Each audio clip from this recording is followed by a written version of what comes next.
All right, we're back here. We're moving through our standard event. We've got round 3 upcoming in a few minutes.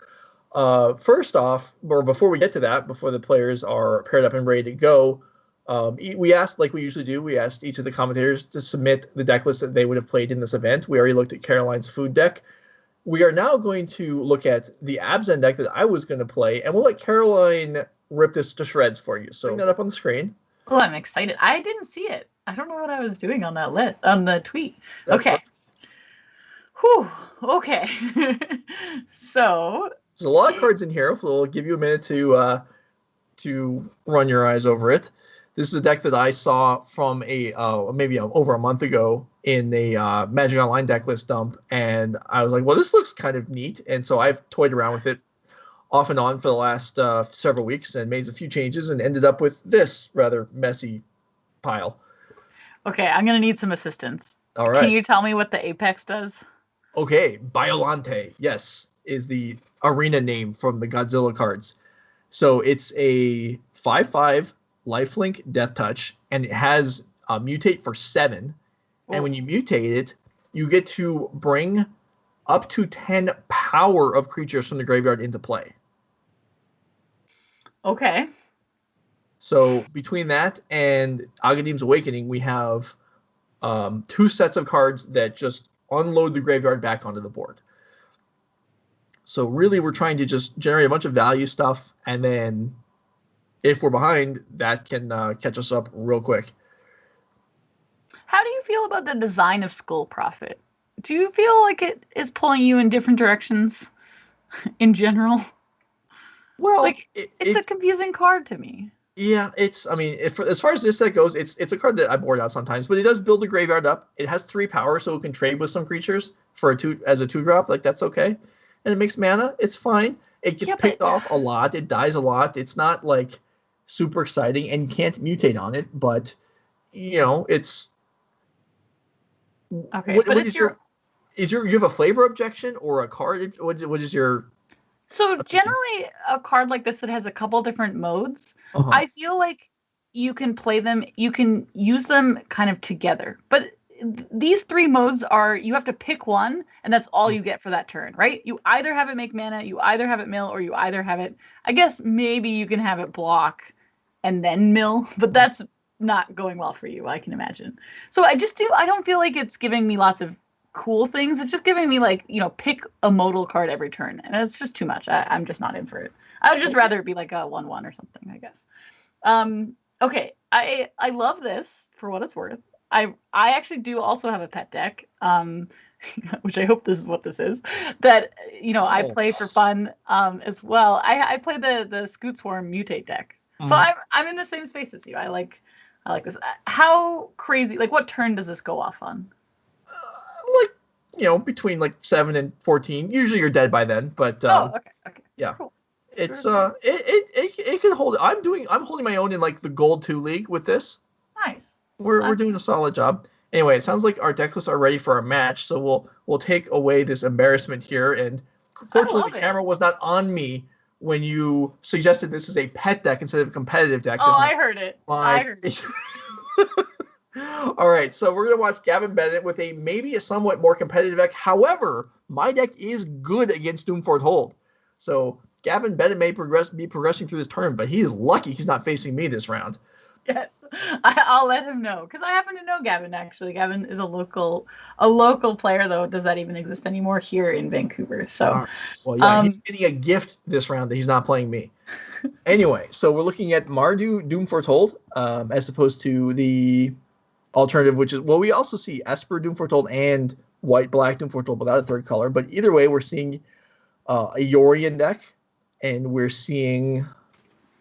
We're basically seeing all the pieces that already exist. Like the White-Black Yorion shell exists, right? Doom Foretold, Blessing, ECD, Yorion, Skyclave Apparition, all of that jazz. It's all here.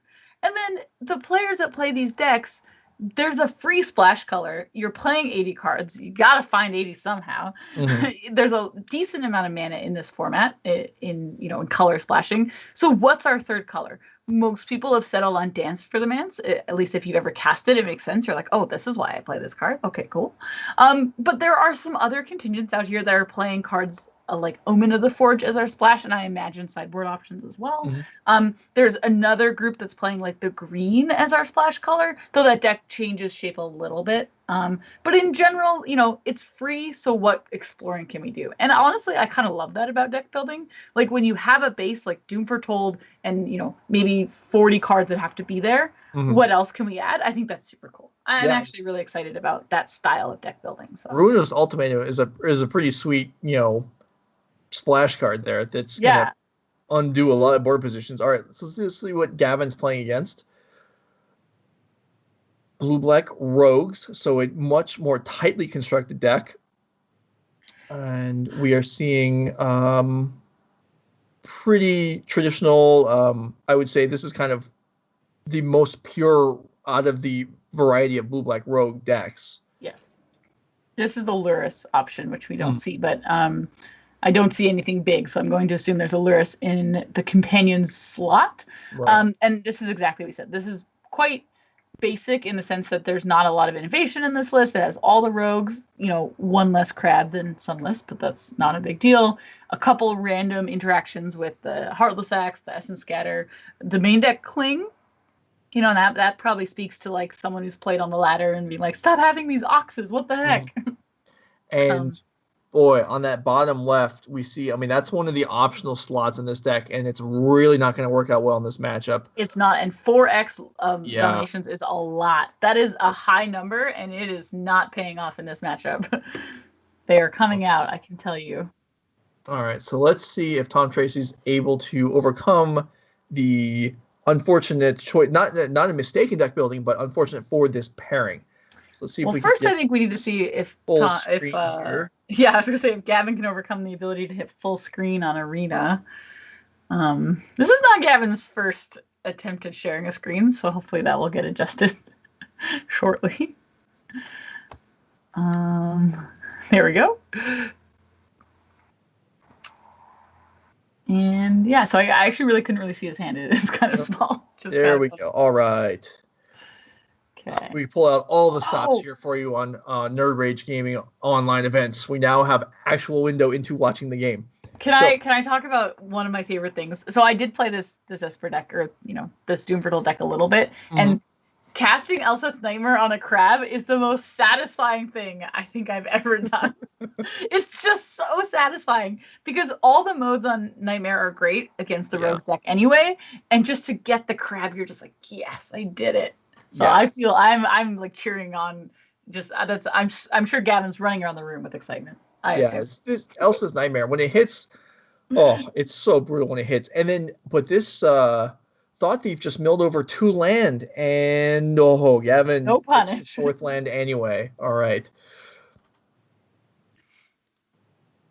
Okay, this presumably is an easy choice. Into the Story is one of the stronger cards in the Rogues deck in a longer game, and it's gone. And then Doom Foretold comes down, and this interaction works out really well for the Doom Foretold player, and this Rogues deck is already feeling the grind. Yeah, so in this spot, I'm just like, the Doom Foretold player, they only have 1 permanent, but they only need 1 right now. It doesn't even really do that much on its 3rd ability anyway, and then next turn they can just play more, and they'll just always have more. So taking a turn off, I will say the Rogues list taking a turn off does get to do this, which is put Lurrus in their hand, which is much better than some of the other, like the Gruul decks. They really get punished from taking a turn off. So there may actually be some decision here for Gavin as to which card you sacrifice there. Sorry, I got excited. This second Nightmare is fine. This Doom Foretold sacrificing this turn actually isn't all that helpful, I don't feel like.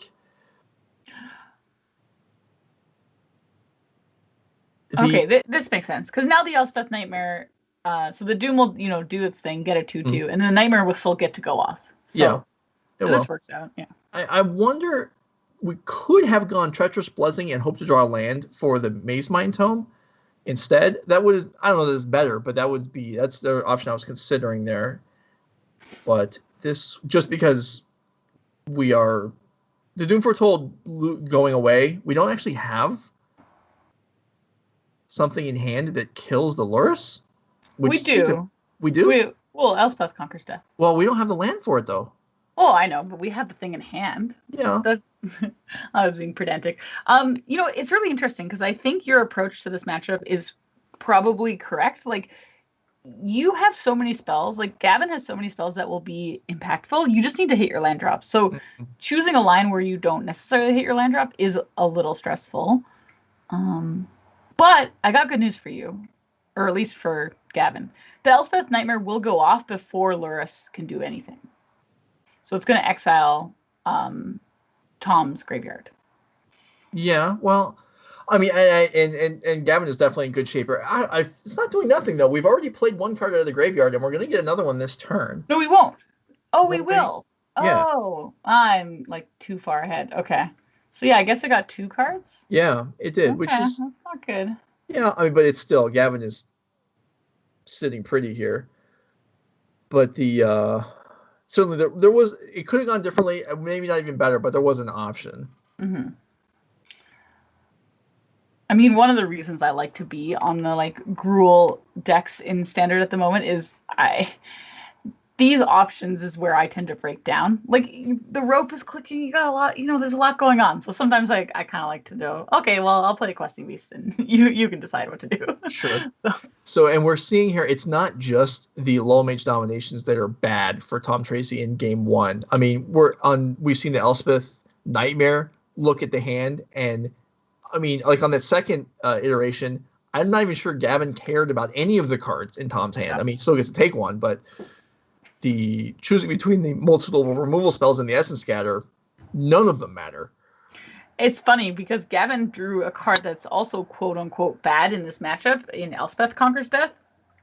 Mm-hmm. Usually, because there's literally only one target. There's actually, yeah, you're right. There's no targets in the main deck. Yeah, but it ended up being so good that Tom had to respect it and actually counter the Elspeth Conquers Death, which is pretty interesting. That's not normally how this matchup will go. But, it's time to attack with this, mini crew we've assembled.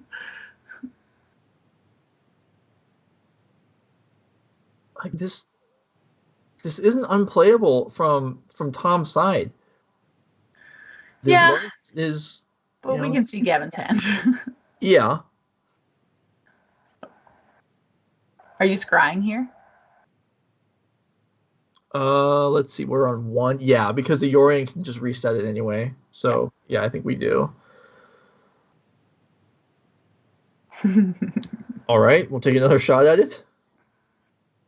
Still plenty of life left over.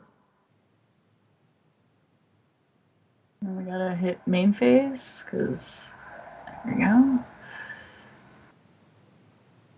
Yeah, I mean, if this lands, I don't see how Tom is going to recover from this, unless the card for the turn was... Oh, wow! It was Drown in the Loch, again. All right, well, so now, I mean, with the Treacherous Blessing, that's 1 point, and then the creatures can swing in for 4 more. The Mazemind Tome life gain might actually matter. It is going to matter. This Doom Foretold actually does look a little silly against Lurrus. An active Lurrus, right? Yeah.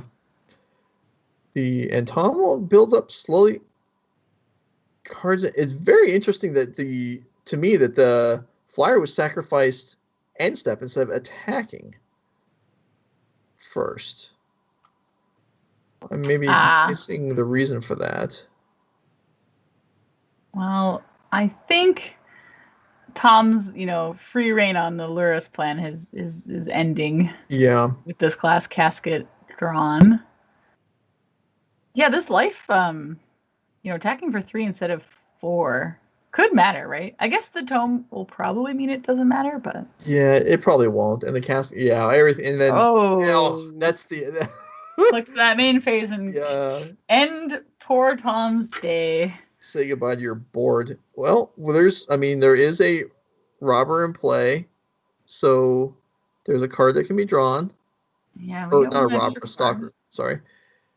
So into the story or a counter would, I guess, be good. And every other card in the deck loses.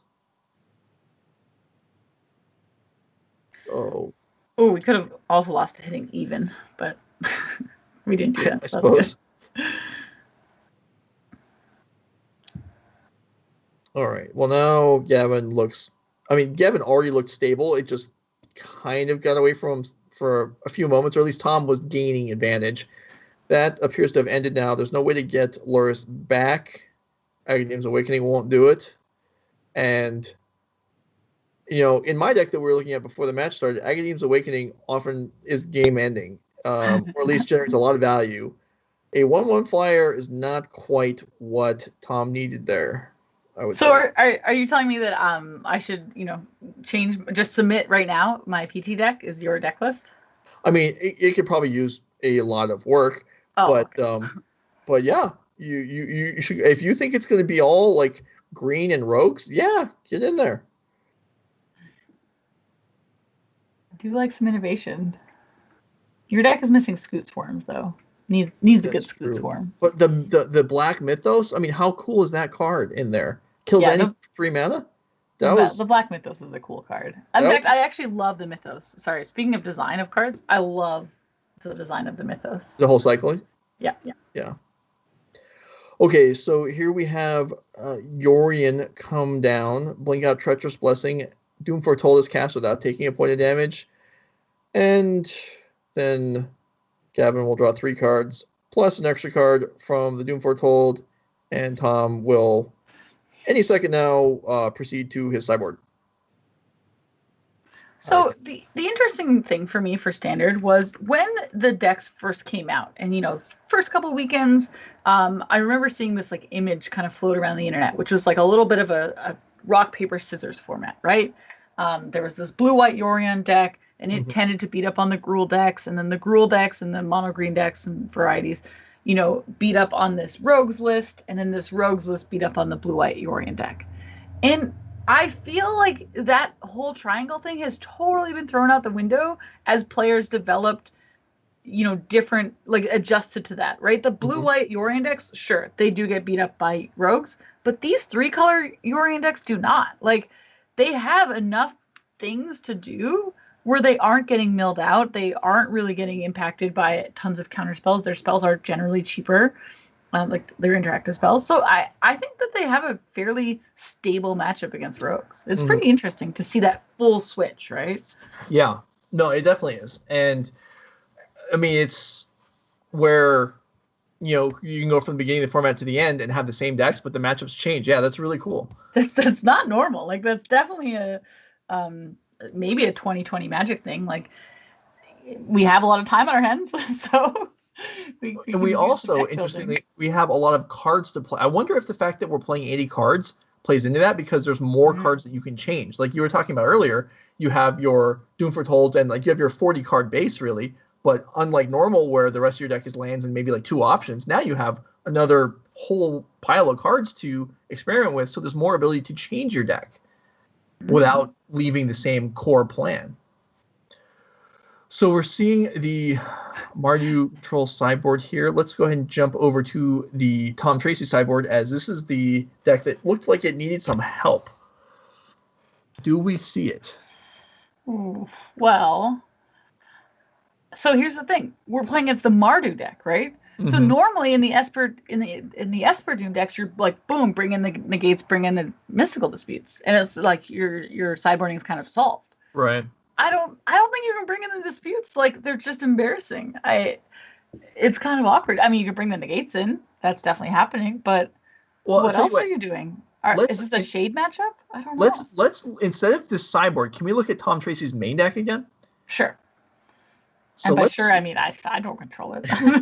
So we agree we're taking out Lull Mage's Domination. That's just 4 cards right there. Yeah. If probably Essence Scatter, right? Right, I agree. So that's 5. If we can find 10 cards, then we can bring in, like, cause we have the shades that can come in. We have the negates, and then we have the disputes. So even if they're not ideal, the disputes might come in anyway if there's enough bad cards. I mean, I'm not sure Heartless Act is staying in either. Yeah, I don't know. It's a tough spot for Tom, I think. Yeah, I agree with you there. But we might see 10 cards change and since it's only really a 14 card sideboard, that's a pretty significant difference. Yeah. Turnover in the deck. This is a dicer, but I guess you keep it. Yeah. If a second untapped land is found, okay, actually, let me rephrase. If a first untapped land is found before turn 2, then those Maze Mind Tomes will probably do enough to allow Gavin to develop. That ain't it, Chief. Yeah, if it misses, though, I mean, this Rogue's deck isn't exactly slow. Okay, well, good news is it was going to miss, so... Right. Hey! And it's, wow. Gavin, relying on his Rogue's opponent to help him out, you know? So, Tome comes in. Fortunately, Tome can scry end step, because scrying main phase is going to be worthless against a Ruin Crab. Yep. And the Wind Robber, too. That's true. Tom is doing the thing that could win him this game, right? Like, a mill plan that doesn't get interrupted early can get milled out later. Like, you know, this crab will eventually die, but then the late game crab that only mills like 6 or 9 cards, but there was so much damage done in the beginning, that could matter. However, Gavin has 1,000 cards in his deck, so... Yeah, it's tough. I mean, it could, but it's tough. Yeah, it's a lot harder against these Orion decks, for sure. Yeah. At least there's no Dance of the Mance, which would make this whole process very scary later on. I did discover that. Joys of the Dance versus the Rogues list last night. It's not fun. Okay, so we have... I guess we only have the option of Tome number 2 or Heartless Act. Well, we don't have the option of Heartless Act. We don't have black mana. You are right. In which case... Oh, I see. We have the activation of the Tome as the other option. Yeah, which I think is what Gavin went with. And by think, I mean, I know. I like this, you know, just in case. We've got a lot of basics, but make sure we get the ones we want. Yeah. Yeah, certainly in other decks that can come up. I remember, you know, with the Red-Green Adventure, or the Gruul Adventures deck, you know, a few weeks ago playing that, it did actually matter. Sometimes you could actually miss out on your second red source before they all got milled. Yeah, I remember I played against someone in like an MIQ, and they're streamers, so later on I was watching the stream, and they're like, "Oh, Caroline, we played. You milled my only mountain, and I couldn't kill you." And I was like, "Yeah, yeah, I did." So I've definitely been on the good end of that, but not the bad end. What do we get? White, I guess, because we only have. We don't need double black that much. Oh, we have a white in our hand. Okay, yeah, so we have the pathway in hand, so I guess it's covered either way. So Extinction Events can take down a crab, which is something. I mean, 4-mana sweeper kills a 1 casting a creature. I mean, it sort of killed the Wind Robber, but not really. Tom with no plays. There are Gavin's board looked a lot different in game 1. Mm-hmm. Like, I mean, our hand still looks good, but Tom's hand is a little bit bigger. Likely some counter spells in there. Mm-hmm. It's a little bit tougher for Gavin at the moment. These tomes are going to add up, though. This deck plays at instant speed, so yeah, there's bound to be something here. But these tomes are going to add up to a lot. But yeah, you're right. We don't see Treacherous Blessing. We don't see, you know, any of the token making enchantments, any cheap cards, really.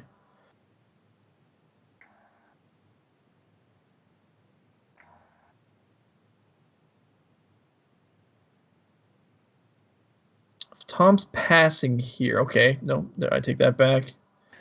Soon we'll see the Wind Robber. There's the Wind Robber, and that's great and all, but that's not really. I mean, there's only one Luris. It doesn't come back if it gets exiled, and you know, there's against this deck, there's a lot of options for exiling, and this is.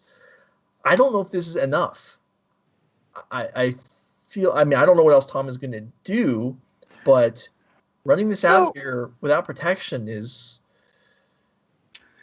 It's possible that Tom, you know, took kind of the data of like, well, you've already cast one Extinction Event. Like, I'm not sure. But then the issue is there's actually like a lot of cards that Gavin could have that deals with that Luris. Right. For a lot less mana too. Like, you know, any Glass Casket, any Heartless Act. Yeah, it's a risky play. Yeah. Plus the apparition that's in hand. Yeah, there's plenty of things to deal with it. We are back on the mill plan, though. Yeah, we don't know what Tom's exactly working with here, and neither does Gavin. And if you're new to watching on Nerd Rage, we do watch with forced perspective. We don't show to the commentators or the viewers the other player's hand, because the feeling is that, I mean, not all broadcasts follow this, but our feeling is that we do add more drama and tension to the matches and allow you to kind of put yourself in the role of the player on the bottom side. So we're doing this. We're in Gavin's shoes, and yeah, we don't exactly know what Tom's got going on here, but there are a lot of cards in hand. Now there's even more cards in hand. And how do we feel about Gavin's side? I mean, I feel like we have a lot of resources. We have these. If these Maze Mind Tomes actually have time to unleash all their cards, that's gonna be tough for Tom to deal with, no matter what the draws are. Well, here's Tom's plan, right? Like, the Lurrus kind of was a little bit of a potentially a bait, like, hey, you know, deal with this. Okay, now deal with this, which is our next problem, which is the shade. And I do think these tomes, like, they're both at 3. Like, I think they've each cashed in at least 2 cards. I think one of them scryed once. Mm-hmm. Ooh, this Elspeth Nightmare does not get a shade. So there's Gavin's getting feisty. The shade is great against.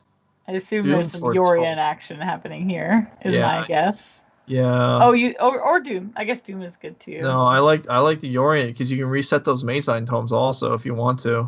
Yeah, and I don't think our life total is in danger. Like, I don't think we need that 8 life. Yeah. It's like Gavin's not sure either. He could play. I mean, the Nightmare and the Doom Foretold could both come down, or one of them plus the Cycle of Triumph. There's two big flyers could be created here. Gavin can do everything he wants. Now, chances are something's getting countered. Yeah, there we go. So we say counter on the Nightmare. That was a good bait spell. Mm-hmm. Will we play this Doom Foretold as a follow-up? Gavin's hovering over the end turn. It's like stressing me out a little. Mm-hmm. I mean, this is not the best board state for the Doom Foretold. I mean, Gavin's way ahead on permanents, but the shade makes up for a lot. Right. But I think the strategy with Doom Foretold is you eventually have to take a turn off. I don't really think you can reliably just put a shade out there, have summoning sickness, sack it. Like, I think you need to develop. Mm-hmm. Take a turn off so you can get rid of the Doom. But I guess if you have a lot of things you can throw away, like if you have these Thieves Guild and you can just keep throwing away the shade each turn, maybe it's okay. I don't know. Yeah, I mean, because Gavin doesn't have anything that all of his cards, none of his cards are great to throw away right now. They're all worth something. Right. Well, okay, it's maybe not the Skycave Apparition as. It's worth it for the flicker. Yeah. Like, we want to flicker that, right? Yeah. Yeah, what is Gavin sacking on his upkeep? I don't know, but Interesting. Okay. So that was a good draw. Given how that played out, that Doom Foretold really didn't work out very well. I wonder if Gavin was really just trying to get it countered. That's possible. Because there was still 2 mana left. Mm-hmm. We know the Yorion can't get negated, so we're really just trying to clear out those Drown in the Locks. Okay. Wow. Is there not mana available for End of the Story? No, there should be. No, there is. Is there not? There have to be enough cards in the graveyard. We've already cast one for 4 mana, so yeah. I was snap taking that into the story. Well, but I'm almost shocked that it wasn't cast. Yeah, it's surprising. Like, I can't imagine. Yeah, you can't kind of assume that you'll only hit one good card off into the story. Yeah, it's just, I mean, now the Yorion can be killed and the rogue can come down at the end of the turn, but that was a lot to give up. Oh, I like putting the. Oh no, I guess we can activate our Maze Mind Tomes.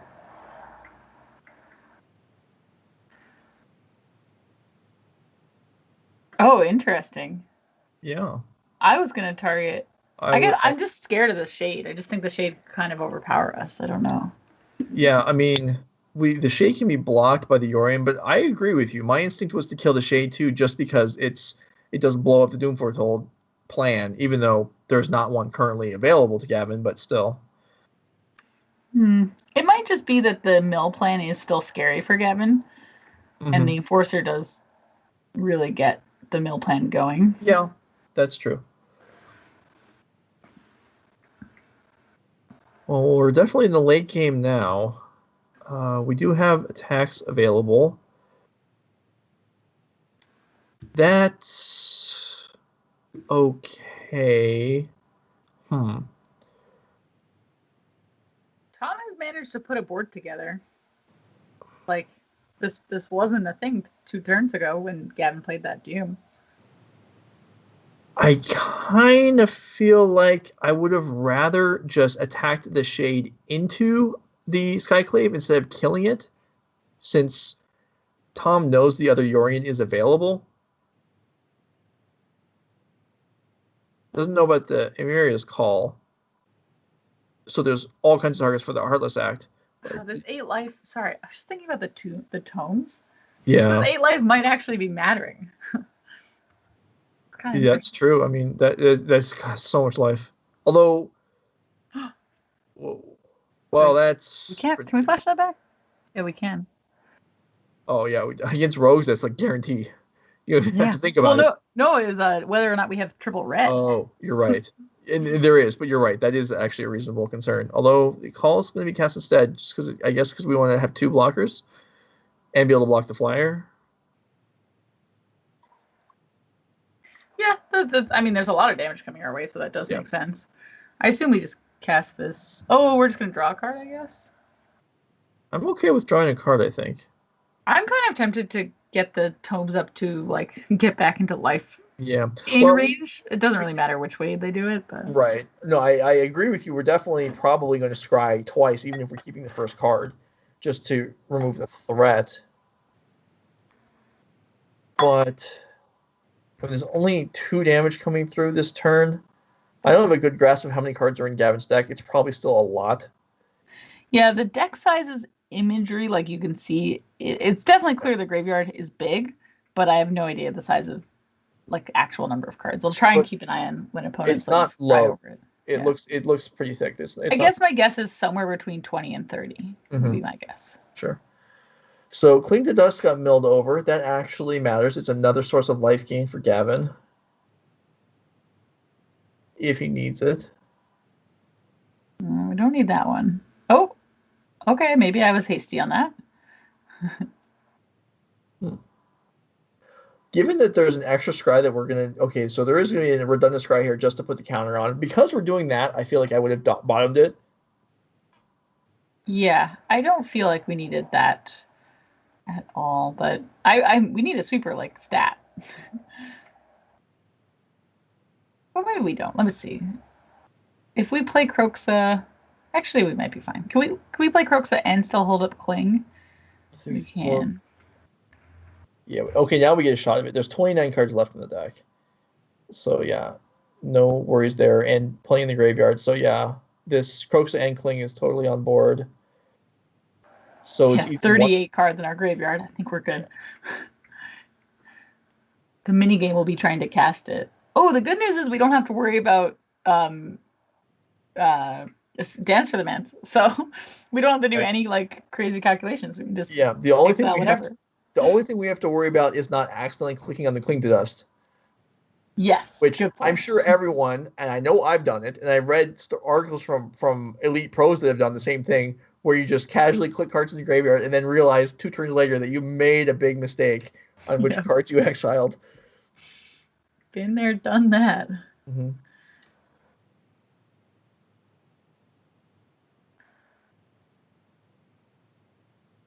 So we've got to the late game, right? Both players have done what they've wanted to do. And I think, based on just what Gavin has managed to stabilize with, I think Gavin is ahead, even though he's a little behind in terms of board state. But his creatures are bigger. He's got 2 tomes that are active, 1 in his hand. Like, I think this game will pull towards Gavin, but is there something that Tom can draw that gets, that just changes that entirely? Like, Lull Domination, whatever it's called. That's an example, though it's not in the deck. It can't possibly be in the deck anymore. I mean, I don't think there's any one. Oh boy, I don't think there's any one card that's going to turn things around. I think it needs to be into the story, into multiple things, and I'm not even sure that's. But I mean, good enough at this point, and that's why. I'm still back to that turn. Yeah, I mean it's. I mean that was an important choice, and I'm not confident the right choice was made. And here now we're in attacks coming in, and a block's going to be forced because this is actually enough damage to be lethal on its own. So something will have to block. Tom won't have any trouble with that, really. But Gavin has navigated this fairly well. I mean, there's been a lot of moving parts, and I would say his draw hasn't been as powerful as it was in game 1. But things are well in hand at this point. It's funny. I was a little curious. It's like, oh, is Gavin like, Gavin, you got to make sure you're not leaving yourself dead on board. But there's just 8 life just chilling. Yeah. Just waiting. And we don't even have to cash in if we don't want to, because we can just flicker them next turn with Yorion. Though it does kind of indicate we need some of the life with this removal spell. But are we cashing them all in? Why are we not drawing a card? Yeah, so the first one made sense in case we drew a card that we were going to use this turn, but the second one could have definitely drawn a card, because we're not giving up anything by doing that. We're at 17, like, oh no, the attack all and concede on the stack. Okay. Yeah, well, I mean, what we saw, Gavin went down to 7, and without that 8 life, that would have been it. So those tomes, I mean, they really add up. I mean, it's an early drop, gives you a way to chew up mana whenever you want, and then card advantage is great, but then it gains life too. It's really strong, and it's kind of an unassuming card when you first see it. Yeah, I'm surprised that match did go, like, Gavin was presented a lot of time to use those tomes, and I don't think every match goes that way. Mm-hmm. Like, rogues can actually do a heck of a lot early game, and I just don't think that that's what ended up happening. I think that there was a lot of counter spells, a lot of sit back, a lot of the removal spells that we saw. The Heartless Act did not come out; they did stay in. And so I think, unfortunately, the Rogues player wasn't able to punish kind of that slow start from Gavin with those tomes. And they drew collectively 10 cards, maybe. Like, there's a lot. There was a lot of action. Yeah. And Gavin managed that well. And in Tom's defense, I mean, like we pointed out earlier, this was not a Rogues deck that was well built to deal with Doom Foretold. So that put him on a significantly, the back foot right away from the beginning. So that's going to wrap up Caroline's rounds with us today. I hope you had a good time. I did. So you're going to come back. Where are we going to set the bar? If you come back next time with a top 4 in the set championship, top 4? I was going to be happy with 30 points, so I got to go again. Okay, that would be good. So is that still 10 match wins gets you a reinvite? Yeah, 10 match wins gets you a reinvite, and then if you really want to shoot for something, 11 match wins gets you invited to the Gauntlet, the Challenger Gauntlet. Okay, sure. Which could get you a spot into Rivals. So yeah. Well, 10 match wins is a big hurdle for your first pro tour, but it's something that it's possible. It's on the table. It happens, and it couldn't happen to a nicer person if it happens to you. Thanks. I'm excited. So Caroline, thanks for being with us. We're going to step away for a few minutes now. We have while we set things up for round 4 and also to bring in a new commentator, we're going to show a excerpt of a match from our last event, which also features Caroline and myself. It's round 3 of our last modern event from 2 weeks ago. So we're going to let that roll while we get things switched around here, and we'll be back in probably closer to 10 minutes than 5. But thanks for being with us here today for Standard, and we'll be back shortly.